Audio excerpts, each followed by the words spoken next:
네, 이어지는 2부에서는 실전입니다. 아무래도 많은 분들이 나도 마르지 않는 우물, 월배당 받고 싶다 생각하시는 분들 많으실 것 같은데요. 그래서 지금부터는 좀 연령대별로 어떻게 하면 포트폴리오를 구축할 수 있을지 여쭤보고 싶은데요. 일단 성인이 된 이후부터는 알아서 잘 할 것 같긴 한데 요거는 조금 뒤에서 여쭤보고 아까 이제 자녀 계좌를 따로 만드신다고 했잖아요. 자녀 계좌에 대해서도 궁금해하시는 분들이 있으실 것 같은데 자녀 계좌는 어떻게 운용하는 것이 좋을까요? 우선은 증여를 먼저 좀 해주시는 게 좋아요. 좀 여유 자금이 있으신 분들은 태어나자마자 2천만 원까지 이제 증여가 가능하고요. 조금 목돈이 없으신 분들은 유기정기금이라고 해서 10년 동안 매월 16만 원 정도 이렇게 증여를 해줄 수가 있어요.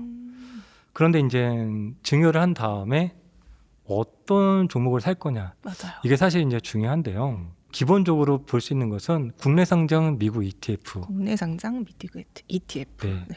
이걸 이제 기본 베이스라고 합니다. 저 같은 경우에는 주전 선수라고 많이 얘기하는데요. 네. 왜냐면 신경을 거의 안 써도 된다. 그래서 나스닥이라든지 S&P 500이 있습니다. 실제로 제 자녀는 2013년생이에요. 그래서 지금 한 13년, 14년 정도 지났죠. 저도 지금 많이 후회하고 있는 게 뭐냐면은 2010년도에 국내에 상장되어 있는 미국 나스닥 100 ETF가 있습니다. 주당 1만 원에 상장되었어요. 네. 2010년도에. 네, 네. 지금 얼마인지 아십니까? 얼마예요? 18만 원입니다. 18배 오름. 네. 그때 1천만 원 잔액에 투자했으면 지금 1억 8천. 그때 증여 2천만 원 했으면 지금 4만 6천 나오는 겁니다. 네. 그러니까 제가 뒤늦게 이걸 알게 되었고 자녀가 2013년생입니다. 저는 아직도 저희 자녀는 이 정도 자산이 안 돼요. 그러니까 태어나자마자 약간 여유가 있으시면 바로 증여해서 시작하는 게 좋겠네요. 네, 그것을 지수 ETF로 하시는 게 가장 나을 수 있습니다. 네. 근데 여유 자금 안 되시는 분들도 괜찮고요. 그래서 매월 16만 원 또는 19만 원 정도까지 해서 유기정기금을 해서 적립식으로 투자하는 방법도 상당히 괜찮아요. 제 동생이 네. 자기 어렸을 때부터 이제 S&P 500에 네. 투자를 해놔서 네. 지금 꽤나 많이 이제 돈이 모였거든요. 네. 그거를 자기 딸 20살 되면 준다고 하더라고요. 아. 본인 명의로 되어 있고 네. 이제 딸이 20살 됐을 때 음. 준다. 이거에 대해서 어떻게 생각하세요? 그 자산은 결국적으로 자녀에게 증여를 위한 자산을 키우신 거잖아요. 네, 맞아요. 그걸 부모님이 키우시면 안 되고 자녀 계좌에서 키우셨어야 되는 거예요. 왜냐하면은 만약에 2천만 원으로 본인 계좌에서 키우셔갖고 그게 만약에 4천만 원이 되어 있다. 그 4천만 원을 자녀에게 증여를 하시면은 결국적으로 시가평가액으로 증여가 되는 거거든요. 4천만 원으로요. 그럼 4천만 원에 대해서 20세기 때문에 증여세는 없어요. 네, 네. 다행히. 네. 5천만 원까지는 증여세 면제거든요. 성인은. 근데 만약에 2천만 원이 1억까지 커졌다. 그러면 이제 5천만 원 공제하고 나머지 5천만 원에 대해서 소득세. 증여세가 발생을 증여세. 하는 거죠. 네. 네, 그런 부분이 하나가 있고 지금 또 국내 상장 미국 ETF잖아요. 해당 ETF가 만약에 시세 차익이 지금 8천만 원이 나 있다 하시면은 8천만 원에 해당하는 15.4%의 배당 소득세를 부모님이 내신 다음에 맞아요. 증여가 되는 거예요. 또 하나가 뭐가 발생하느냐? 배당 소득세 15.4%가 만약에 그 해에 2천만 원이 넘어가면 금융소득 종합과세에 또 들어가고요. 그러면 또 뭐가 들어가느냐? 건강보험료에 또 모르죠. 들어가고. 그쵸, 그쵸. 그래서 꼬리에 뭐가 묻냐면 세금이 묻니다. 수익만 늘어나는 게 아니라 네. 세금이 같이 늘어나네요. 그래서 자녀 증여를 하실 목적이시라면 네. 현금으로 네. 자녀에게 직접 증여해 주시는 게 가장 깔끔하고 절세도 가장 좋습니다. 그럼 지금이라도 뭘 할 수 있는 방법이 없나요? 네, 그렇다면 지금은 이제 분할로 증여해 주시면 좋죠. 세금을 한번 금융소득 종합과세에 들어가지 않게끔 해서 만약에 너무 자산이 많으시면 올해의 일부분, 내년의 일부분 하면은 이게 분산되기 때문에 조금 나을 수가 있습니다. 그럼 어찌됐건 이제 자녀 계좌를 만들어주고 아까 전에 국내 상장된 미국 ETF 네. 그 중에서도 나스닥을 좀 추천해 주셨는데 네. S&P 500은 별로예요. 이건 사실 성향에 따라서 상당히 좀 다른데요. 네. 저는 처음에 S&P 500을 좀 많이 했어요. 그런데 하다 보니까 아까 S&P 500이 제가 축구장에서 미드필더라 그랬잖아요. 저희 자녀의 성향은 나스닥입니다. 왜 그러냐면 우선 롯데월드를 가봤는데요. 네. 이 아이는 아빠가 타는 걸 다 싫어해요. 아빠는 뭘 타냐면은 회전목마. 어떻게 하셨어요? 저 딱 회전목마하고 그 풍선이라 그러나요? 네네. 떠다니는 열기구 거 있죠. 같은 거. 이거 딱 2개 탔거든요. 아, 자녀는 뭔가 어울리시는 것 같아요. 저희 자녀는 정말 무서운 거 있죠. 뭐 그런 거 타는 성향인데 실제적으로 어떤 컨셉이냐면은 부모가 중요해 준 거는 부모의 자산이에요. 결국적으로 자녀도 성인이 되고 직장을 다니면 본인의 자산이 생기겠죠. 그러면 크게 시장이 하락하더라도 본인의 자산으로 물타기를 해줄 수 있거든요. 그러니까 현재까지 백테스팅 결과 나스닥은 연평균 수익률 15%, S&P는 10%이기 때문에 나스닥을 충분히 도전해 볼 만하다. 그리고 이 차이가 얼마나 많이 나냐면요. 네. 매월 50만 원씩 적립 투자했을 경우에 30년 정도 투자한다 네. 했을 50에 경우에는요. 30년. 이 자료 보시면은 연평균 수익률 S&P 10%하고 나스닥 15% 투자했을 때 30년 후에 데이터 지금 보시더라도 정말 큰 차이가 나는 걸 알 수가 있어요. 그 자녀는 오랫동안 투자할 수 있기 때문에 그리고 어느 정도 리스크도 충분히 감내할 수 있는 나이기 때문에 저는 나스닥 100에다가 투자하는 걸 좀 추천합니다. 그럼 혹시 자녀에게도 주식 투자 교육 이런 것도 따로 해주시는 거예요? 아니면 일단은 계좌만 운영해주고 계세요? 주식 투자 교육은 하지 않고요. 대화는 합니다. 뭐 살래? 아. 그럼 아빠가 알아서 해. 너 그럼 나스닥 산다. 네. 나스닥 아이폰 있어, 엔비디아 있어. 이런 식으로 좀 얘기를 해주죠. 네. 자녀도 되게 자기의 계좌가 네. 크게 뭔가 불어나는 거에 대해서 되게 기뻐할 것 같아요. 네, 사실 가끔 가다가 이렇게 계좌를 보여달라고 합니다. 네. 지금은 미성년자이기 때문에 제 폰에서 이제 보여주는 상황이거든요. 보여주면은 처음에는 뭐 조금 올랐네 이러다가 어느 순간 금액이 좀 커지는 걸 보고서 약간 마음가짐이 좀 달라진 것 같아요. 어떻게 달라지냐면은 네. 좀 용돈이라든지 세뱃돈 같은 거 있으면은 자기가 먼저 이거 투자한다 그러고 네. 또 하나는 지금 주식시장에 뭐 요즘 안 좋지 이러더라고요. 그래서 관심이 생기는구나. 네, 안 좋지 그러면서 아빠 나 얼마 있는데 이거 더 사. 이렇게 얘기하더라고요. 네. 이거 어떤 컨셉이 바뀌었냐면 안 좋을 때 사야 된다라는 거 안다라는 게 저는 참 그게 좋은 것 같아요. 어렸을 때부터 그걸 알게 된다면 네. 나중에 성인 돼서 막 도파민 추구하고 이런 건 안 할 네. 거 아니에요. 그거까지 자신은 없는데 일단 공포를 많이 안 느끼고 있다라는 걸 거기에서 좀 괜찮다 이런 생각 좀 해본 것 같아요. 네. 아니 그러면 진짜 지금 영상 보고 계시는 분들 중에서 이제 부모님들도 많으실 거 아니에요. 물론 저희 부모님은 세뱃돈 어디 있는지는 잘 모르겠지만 이제 세뱃돈 받거나 이러면 진짜 자녀 계좌로 운용하고 이런 게 너무 큰 도움이 될 것 같아요. 지금은 작더라도 어쨌든 네. 10년, 20년, 30년 운용한다고 했을 때는요. 네, 저도 처음에는 5만 원, 10만 원으로 뭐 언제 이게 늘어나겠느냐 하는데 사실 여러분들이 이런 자료 같은 거 보시면은 결국에 이 투자는요 시간의 복리가 정말 무서운 거거든요. 매월 16만 원씩만 투자하더라도 30년 후에는요 서울 아파트도 살 수 있는 그런 상황이에요. 아까 제가 보여드렸지만 이 나스닥 100 ETF 2010년도에 주당 10만 원이거든요. 지금 18만 원이라는 거예요. 2010년도에 서울 아파트 평균 가격이 약 3억 4억 정도 할 거예요. 지금 서울 아파트 평균 가격이 12억이에요. 그것도 오르긴 했지만 이 나스닥 100 ETF 18배가 올랐다라는 거고 제가 이걸 강조드리는 이유는 뭐냐면 사실 엔비디아 같은 경우는 몇 년 만에 10배, 20배 올랐고 삼성전자, 하이닉스도 뭐 10배 오르고 그러잖아요. 그렇죠. 그거는 원 오브 댐이라는 거예요. 수천 개 중에 하나. 네. 네. 근데 나스닥 100 ETF는 원 오브 댐이 아니라 그냥 그거 하나예요. 미국에 있는 딱 하나의 지수, 나스닥, 테크. 그리고 500개의 지수 S&P 500. 이 두 개, 전 세계에 이 두 개밖에 없는 거예요. 원 오브 댐이 아니라 나스닥 100 할 거냐, S&P 500 할 거냐. 둘 중에 하나 아무거나 하면 돼. 이거기 때문에 원 오브 댐이 아니다. 그리고 현재까지 여러분도 아시겠지만 나스닥 100이라 S&P 500을 투자하고서 실패를 했다. 뭐 어딜 뛰어내렸다. 치약의 경우 뭐 파산했다 이런 얘기 들어보신 적 한 번도 있나요? 없죠. 없죠. 네, 네. 그런데 삼성전자 하이닉스가 이렇게 올라갔는데 나 삼성전자를 물렸다. 하이닉스로 실패했다. 라는 얘기는 우리가 많이 듣죠. 이게 바로 그 차이가 아닌가 생각합니다. 이미 나스닥도 그렇고 S&P도 그렇고 많이 올라서 네. 지금부터 시작해도 될까라고 고민하시는 분들도 분명 있으실 거란 네. 말이죠. 괜찮을까요? 나스닥 100이라는 종목은 이 개별 주식이 아닙니다. 예를 들어서 우리가 삼성전자 많이 올랐다, 뭐 실적이 어떻다, PER이 얼마다. 그것은 그 기업만 생각하는 거잖아요.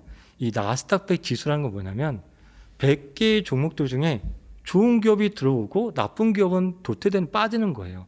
알아서 스스로 리밸런싱을 해주는 거니까 높다, 낮다라고 평가하기는 좀 어렵다라는 거죠. 앞으로 계속 높을 수 있는 기업들이 들어온다. 이렇게 저는 좀 생각합니다. 네. 10년 전에 나스닥 100 구성 종목과 지금 나스닥 100 구성 종목은 완전히 다르잖아요. 결론적으로 10년 전보다 지금 지수는 높지만 그만큼 좋은 종목이 들어왔으니까 지수가 높은 거고 앞으로 10년 후는 지수는 더 높을 수밖에 없다. 왜? 앞으로 더 좋은 종목들이 들어오게끔 기준이 마련되어 있으니까 이렇게 생각합니다. 그렇죠. 알아서 리밸런싱이 되는 네. 거니까. 그래서 우리는. 주식 투자랑은 조금 다르게 생각해야죠. 우리가 삼성전자가 알아서 사업 구조를 리밸런싱이 더 좋은 걸 해줄지 안 해줄지는 가봐야 하는 거잖아요. 맞아요. 그렇죠? 앞으로 AI 시대, 삼성전자가 챗 GPT, 제미나이 이런 거를 할까 안 할까, 성공할까 안 할까 우리는 알 수 없죠. 맞아요. 근데 나스닥 100은 그런 것을 성공할 수 있는 아이들을 집어넣고 또 성공하면은 시총 상위로 올라가고 그렇게 알아서 움직여 주니까 실패 확률이 매우 적다라는 거죠. 네. 우리는 그러면 시간의 싸움 그리고 수량의 싸움을 하는 시작인 거고요. 네. 자, 그럼 이렇게 자녀 계좌는 좀 설명을 해주셔서 이해를 했습니다. 자, 그럼 이제 연령별로 어떻게 포트폴리오를 구축하면 좋을까요? 20, 30대는 어떻게 하면 좋을까요, 일단?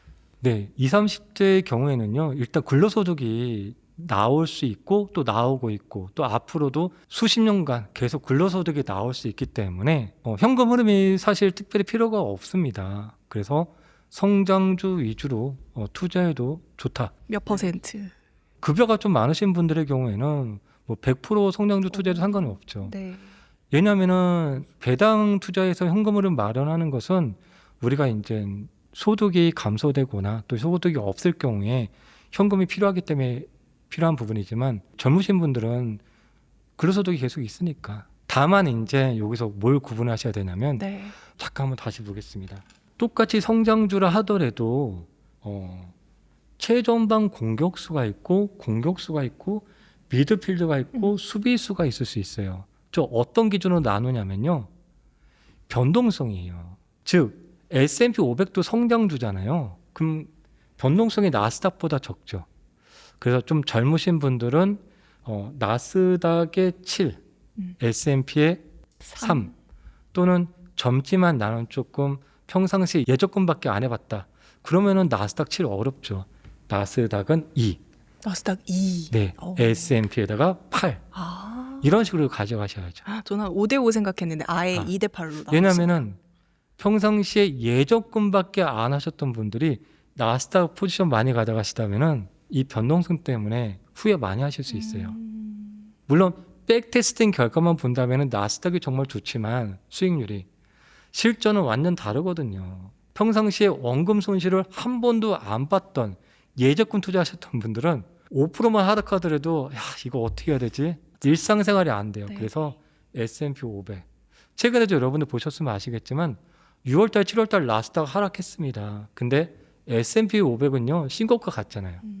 그런 차원이기 때문에 이렇게 성장주지만 선수들을 잘 영입하고 선수들을 몇 명을 배치할지를 몇 명이라는 건 비중이거든요. 네네. 그걸 잘 선택하시면 좋겠죠. 혹시 아직 좀 젊으니까 조금 더 공격적으로 커버드콜을 살짝 섞는 건 어떻게 네. 생각하세요? 사실 이런 경우도 있어요. 저희 자녀도 배당주가 조금 들어가 있거든요. 네. 이론적으로는 미성년자에게 배당주를 해줄 이유가 없고 나스닥 100만 100% 해주는 게 낫다. 또는 어떤 분들은 2배 레버리지 QLD 하는 게 좋다. 다 맞는 말씀이에요. 네. 근데 방금처럼 젊지만 커버드콜 월배당 어떠냐? 저는 10% 정도 괜찮다 말씀드립니다. 그 이유는 뭐냐면 이 커버드코 월배당으로 현금을 내가 창출해야겠다라는 게 목적이 아니라 지금 사실 언론 보도에 보시면은 레버리지 ETF 누가 제일 많이 하고 계신지 아십니까? 과거에 코인 투자 누가 제일 많이 설마 50대 분들이 많아요? 젊으신 분들이. 아, 왜냐하면 그럴 수밖에 없는 게 지금 부의 사다리가 많이 힘들기 네네. 때문에 적은 시드로 빨리 큰 수익을 내기 위해서 급변동성 많이 좀 하시는 경우가 많아요. 그 잘 되시면 좋은데 그러다가 또 크게 실패하시는 경우도 좀 많고요. 네. 그런데 제가 다시 20대, 30대로 들어간다면 저도 마음이 이제 급해서 그럴 수 있지만 젊음은 돈으로도 바꿀 수 없는 무기를 갖고 계신 거예요. 지금 조금 힘든 행군을 하셔도 괜찮지만 커버드코 월배당은요. 재테크의 맛을 알게 해주는 그 묘미가 아닐까 생각합니다. 매달 월급 이외에 현금 흐름이 이렇게 나온다라는 것이 아 이게 재테크가 아닌가 그쵸, 그쵸. 그런 맛을 하나 볼 수 있기 때문에 시장이 힘들더라도 보통 시장이 힘들면은 많이 떠나시거든요. 경험이 없으신 분들이.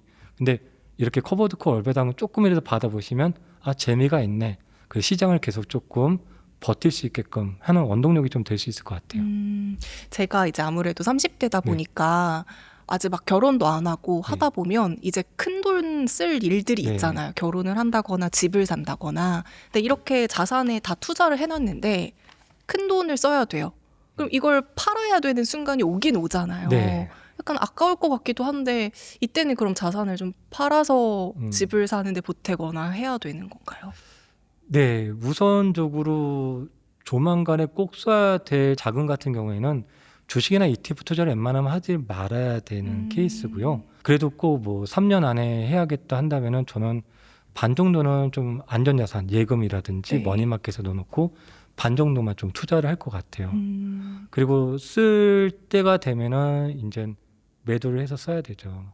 사실 돈이라는 것을 우리가 돈을 모으기 위해서 사는 건 아니거든요. 내가 필요할 때 돈을 쓰려고. 쓰기 위해서 재테크를 하는 거잖아요. 네, 네. 그래서 저 역시도 마찬가지로 돈을 쓰기 위해서 재테크를 하는 거이기 때문에 쓰는 거에 대해서 너무 아까워하실 필요 없다. 어차피 또 쓰면 또 더 열심히 모으려고 노력하기 그쵸, 때문에. 그쵸. 네. 그럼 이렇게 20, 30대는 나스닥 100 아니면 S&P 500 비율을 좀 조절하고 여기서 네. 커버드콜도 살짝씩 섞는 전략을 좀 추천해 주셨고 그러면 40대, 50대 분들은 어떤 포트폴리오가 적합할까요? 네, 40대, 50대 저하고 저의 배우자 연령대예요. 이것도 사실 소득이 있느냐 없느냐 또 언제 은퇴 계획이 있느냐에 따라 상당히 다른데요. 사실 40, 50대 같은 경우에는 자녀들이 있을 경우에 자녀 교육비로도 좀 많이 나갑니다. 그쵸. 그래서 뭐 대출금 나갈 것도 많고 사실 여유 자금이 상당히 많지는 않아요. 그래도 재테크는 해야 되기 때문에 이 경우에는 저 같은 경우에는 그래도 은퇴가 좀 많이 남아있다 생각하기 때문에 여전히 나스닥, S&P 그리고 또 월배당 요 포지션은 변함이 없어요. 배당의 비중을 좀 더 늘려야 네. 되나요? 그 차이인 거예요. 아까도 제가 말씀드렸지만 저는 이제 저의 자산의 축구 감독 포트폴리오를 꾸리는 사람이거든요. 그러면은 우리가 축구를 할 때 최전방 공격수, 미드필더, 수비수, 골키퍼 이건 변함이 없는 거죠. 그럼 무엇이 변하느냐? 상대에 따라서 나의 전략이 바뀌는 거잖아요. 그럼 나이가 이제 40, 50대다. 그럼 거기에 맞게 최전방 공격수의 비중이 달라지는 거죠. 그리고 미드필더의 비중이 달라지는 거고요. 그래서 그것이 이제 앞으로 이제 은퇴를 생각하고서 또 근로소득을 생각하고서 최전방 공격수보다는 이제 공격수나 미드필더, 수비수 이쪽에다가 조금 비중을 늘려주면서 공격수의 2, 미드필더의 한 6, 그리고 수비수의 2, 이 정도 생각합니다. 만약에 이분들이 지금 퇴직금이라든지 네. 목돈이라든지 좀 네. 있어요. 그런 상황에서는 이게 뭐 한 번에 투자하는 게 좋을까요? 뭐 어떻게 하는 게 좋을까요? 네, 통상적으로 1년에 한두 차례 큰 하락이 나옵니다. 네. 그래서 언제 나올지는 알 수가 없어요. 그래서 저 같은 경우에는 퇴직금이라고 그러셨나요? 퇴직금은 우리가 일단 이 생각을 해야 돼요. 나에게 마지막 보루 중에 하나인 목돈이다. 네. 목돈 중에서는 마지막일 수 그쵸. 있는 거예요. 그런데 마지막이라고 해서 너무나 소중하게. 하면은 손이 떨려서 더 안 될 수가 있어요. 기본적으로 저라면은 이렇게 할 것 같아요. S&P에 일단 50을 넣고 나머지 50은 CMA라든지 머니마켓이라든지 네. 예금에 일단 좀 넣어놓고 안정적으로 살짝의 이자를 받을 수 있는 네, 정도. 그렇게 넣어놓고 네. 일단 S&P 500에 넣어놓을 것 같습니다. 그리고 예를 들어서 지금 같은 시장에서는 환율이 몇 달 전에 비해서 10% 정도 내려갔거든요. 맞아요. 1,300원대예요. 그래서 국내 상장 미국 ETF들이 손실이 많이 나고 있는 상태예요. 이런 경우에는 저는 반을 집어넣고 추가로 또 일부를 더 집어넣을 것 같습니다. 이런 기회들이 왔을 때마다 계속해서 더 낮은 가격에 적립을 하는 그런 식으로 좀 투자를 할 것 같아요. 아시겠지만 작년에도 트럼프 관세 전쟁으로 폭락이 한번 나온 적이 있었고 올해도 우리 또 안 올 줄 알았지만 또 급락이 나왔잖아요. 매년 이런 위기의 시기가 오기 때문에 반 정도는 좀 기다려 보시는 거 괜찮다. 좀 하락할 때를 여유 있게 지켜보다가 네. 그때 이제 네네 하락할 때요. 예. 그럼 이제 60대 이상이신 분들은 네. 어떻게 하면 될까요? 좀 늦지 않았나 이렇게 생각하시는 분들도 있으실 네. 텐데 지금부터라도 시작해도 가능할까요? 네, 사실 과거에 60이면 환갑잔치를 했지만 지금 환갑잔치 하시는 분도 엄청 없잖아요. 젊어요. 그래서 지금은 우리가 태어나는 것은 순서가 있지만 그건 순서가는 없죠. 누가 더 오래 살지 모르잖아요. 그렇죠, 그렇죠. 그래서 60대이신 경우에는 건강 관리만 잘 하시는 게 1순위고요. 그러기 위해서는 스트레스를 받으면 안 되는 거예요. 아까 제가 말씀드렸지만 60대의 1순위는 재테크가 아니라 건강의 1순위입니다. 워렌 버핏이 지금 90대시잖아요. 가장 부러운 것은 워렌 버핏이 돈이 많은 게 아니라 워렌 버핏의 그 건강하게 90대까지 사신 거예요. 말씀도 엄청 잘하세요. 그러니까요. 네. 그러기 위해서는 뭐가 중요하냐면 스트레스를 받지 말아야 돼요. 만약에 60대인데 성장주 100% 투자해서 코스피만 투자하신다 하면 어떨 것 같아요? 어제는 죽을 것 같고 오늘은 이게 뭐야? 특히나 어제 만약에 겁먹고 손절을 했어. 오늘 급등이 나왔어. 와, 이건 정말 큰 스트레스거든요. 그래서 60대 이상이신 분들은 지금 자산을 크게 읽어야겠다라는 생각보다는 내가 앞으로 남아있는 그 생활 동안 원금을 크게 깎아먹지 않고 꾸준하게 현금 흐름을 나올 수 있는 그런 것을 찾아가는 거고요. 기본적으로 우리가 국민연금이라든지 네. 또 개인연금이라든지 또 기초연금이 있을 수도 있고 그런 것 플러스 이렇게 ETF를 통한 현금 흐름 그런 연금 하나를 더 만드신다라는 관점으로 가져가시면 좋겠고 그런 종목들은 사실 두 종류가 있습니다. 하나는 국내를 기반으로 하는 월배당들이 있어요. 그들의 대다수들은 비과세 아이들이 상당히 많습니다. 그래서 반 정도는 국내 쪽에 있는 월배당 커버 듣고 비과세. 네. 그래야지 이제 인출을 하셔야 되니까 그렇죠. 그렇게 해서 좀 일반 계좌에서 비과세 인출을 하시는 그런 방법도 있고 또 일부 자금은 그래도 조금 60대이지만 연금 계좌 아니면 IS 계좌 같은 경우 하셔갖고 거기서 국내 상장 미국 ETF 또 월배당을 하시면 괜찮을 것 같아요. IS 계좌 하더라도 인출하실 수 있거든요. 원금은 언제든지 인출할 수 있어요. 만기 해지 안 하더라도. 그 두 가지 투트랙으로 좀 아까 말씀드렸던 이 TX 전략 그리고 가끔씩 3배 전략 하시면 그래도 원금을 깎아먹지 않고 현금 흐름을 은행보다 훨씬 좋게 나올 수 있을 거라고 저는 생각합니다. 만약에 나는 국민연금이랑 뭐 퇴직연금이 세팅이 네. 좀 잘 되어 있어서 네. 다달이 어느 정도 나와. 네. 그래서 월배당 말고 좀 공격적으로 투자를 해볼까라고 생각하시는 분들에 대해서는 네. 혹시 어떻게 생각하세요? 어, 이미 현금 흐름이 연금에서 잘 나오는 거예요. 일단 연령대가 좀 많으신 분들은 저는 우선순위는 지금이라도 자산을 확 분리하겠다라는 생각은 저는 많이 갖고 있지는 않습니다. 이 자산에 대한 욕심은 끝이 없더라고요. 제가 영어학원 폐업을 했을 때 야, 한 달에 얼마씩만 벌면 좋겠다. 근데 그것이 이제 달성되니까 또 사람 욕심은 끝이 맞아요. 없어요. 맞아요. 그래서 저는 나이가 들수록 절제하는 것이 중요하고 어느 정도 목표치만 달성되면은 인생을 살아가는데 아무 문제가 없어요. 어느 정도 현금 흐름이 좀 국민연금으로 나오신다면은 너무 성장주로 해서 큰 자산을 노려봐야겠다기보다는 성장주의 그럼 한 30%, 40% 정도, 배당주의 50%, 60% 정도 요렇게 요 정도 비율 조절하시면 좀 어떨까 생각합니다. 네.